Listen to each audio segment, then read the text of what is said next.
Assalamualaikum warahmatullahi wabarakatuh.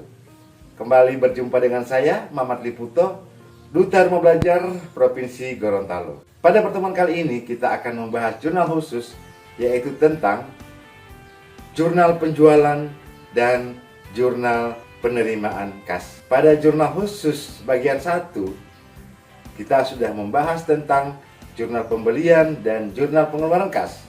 Nah, untuk pertemuan kali ini, materi tersebut kita uraikan sebagai berikut.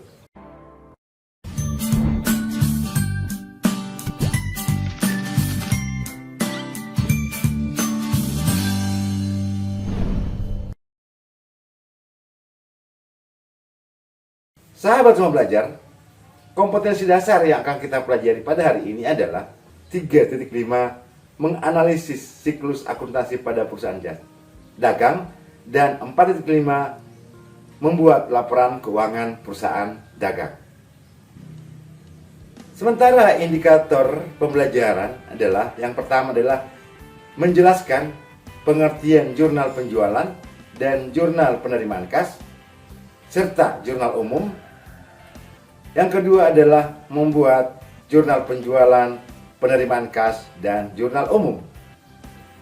Jurnal penjualan adalah jurnal yang digunakan untuk mencatat penjualan secara kredit.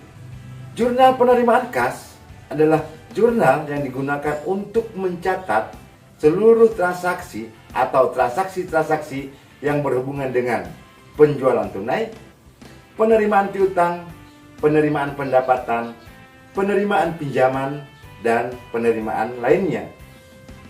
Sementara untuk jurnal umum digunakan untuk mencatat pengembalian barang, baik itu barang yang dibeli maupun barang yang dijual.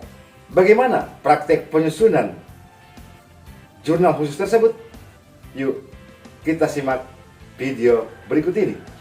Sahabat semua belajar, pada pembahasan kali ini kita akan melanjutkan tentang jurnal khusus, yang pada kali ini saya bahas tentang jurnal penjualan dan jurnal penerimaan kas.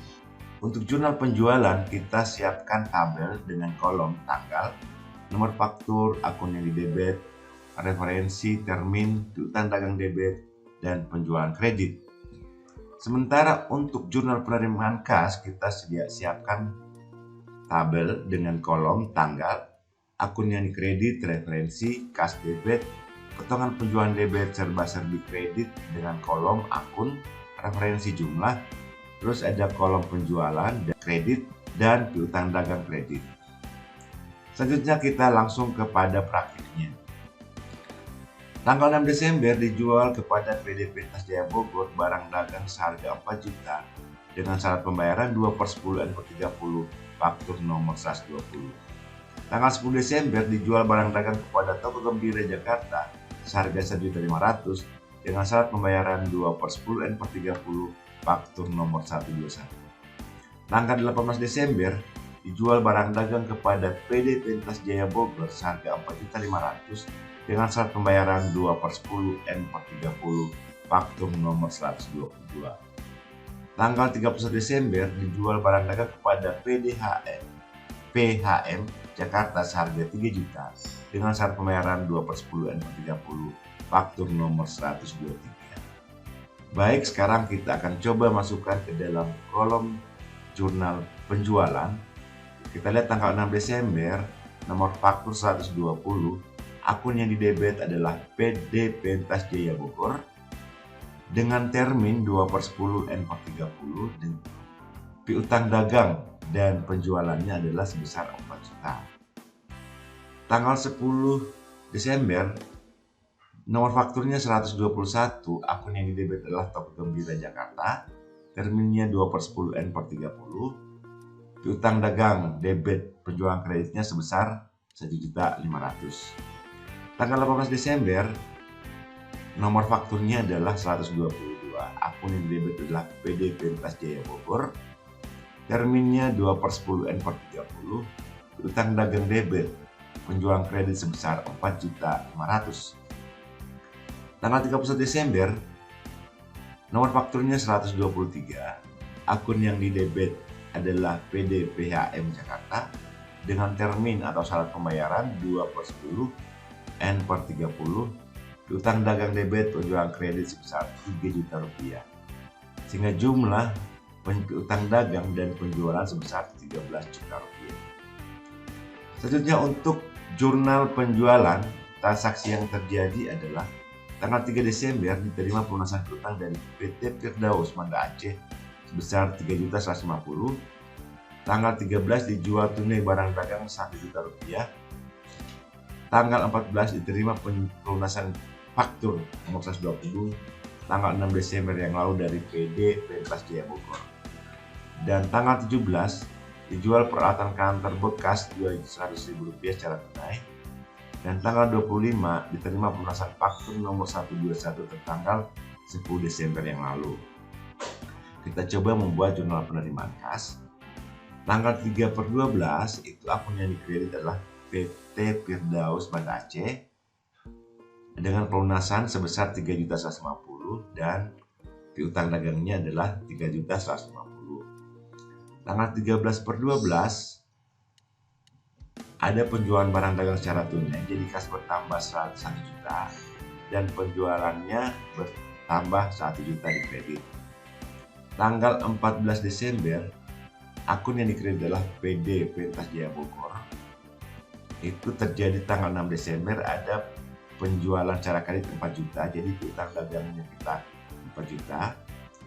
Karena dia melunasinya selama 10 hari, dalam syarat pembayaran itu kan ada 2/10 N/30. Dari tanggal 6 sampai tanggal 14 itu sekitar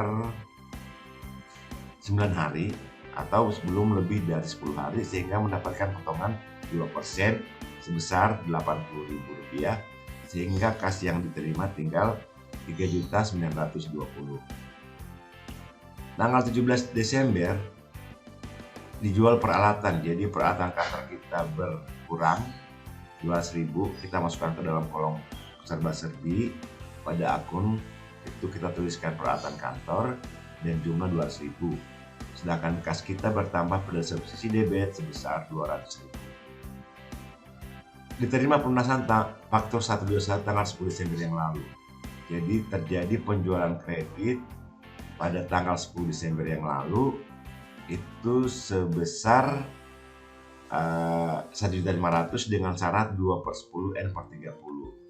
Tetapi karena terjadi pelunasan di luar 10 hari di masa potongan, maka tidak terdapat potongan penjualan sehingga tetap kasnya berjumlah 1.500.000. Sehingga jumlah kas menjadi 9.770.000, potongan penjualannya 800, akun serba-serbinya 200, penjualan 1 juta, dan piutang dagang 8.650.000. Selanjutnya adalah jurnal umum. Tanggal 4 Desember dikirim nota debit kepada PD Maya Padang atas pengembalian barang karena rusak sebesar 150.000. Tanggal 9 Desember dikirim nota kredit kepada PD Pentas Jaya Bogor atas barang yang diterima kembali karena rusak seharga 800.000 rupiah. Dan tanggal 23 Desember dikirim nota kredit kepada PD Pentas Jaya Bogor atas barang yang diterima kembali karena rusak seharga 500.000. Jurnal umum yang dibuat adalah, jadi dengan demikian bahwa jurnal umum hanya untuk mencatat pengembalian barang. Kita lihat tanggal 4/12 utang dagang atas nama PD Maya Padang karena terjadi pengembalian barang yang dibeli, maka terjadi retur pembelian. Utang dagang itu debit 150.000 dan retur pembelian kredit 150.000. Tanggal 9/12 terjadi pengembalian barang yang dijual kepada PD Pentas Jaya Bogor, jadi retur penjualan debit 800.000 rupiah dan mengkredit piutang dagang PD Pentas Jaya Bogor sebesar 800.000 rupiah. Tanggal 23/12 kembali terjadi pengembalian barang yang dijual, jadi mendebit retur penjualan 500.000 dan piutang dagang PD Pentas Jaya Bogor sebesar 500.000, sehingga jumlah debit dan kredit sebesar 1.450.000. Sahabat Rumah Belajar, dengan demikian dapat kita simpulkan bahwa jurnal penjualan adalah jurnal yang digunakan untuk mencatat transaksi penjualan secara kredit. Jurnal penerimaan kas adalah jurnal yang digunakan untuk mencatat transaksi penerimaan baik untuk penjualan tunai, penerimaan piutang, penerimaan pendapatan, penerimaan pinjaman, dan lain sebagainya. Sementara untuk jurnal khusus, jurnal umum adalah jurnal yang digunakan untuk mencatat transaksi yang berhubungan dengan pengembalian barang. Terima kasih atas perhatiannya. Assalamualaikum warahmatullahi wabarakatuh.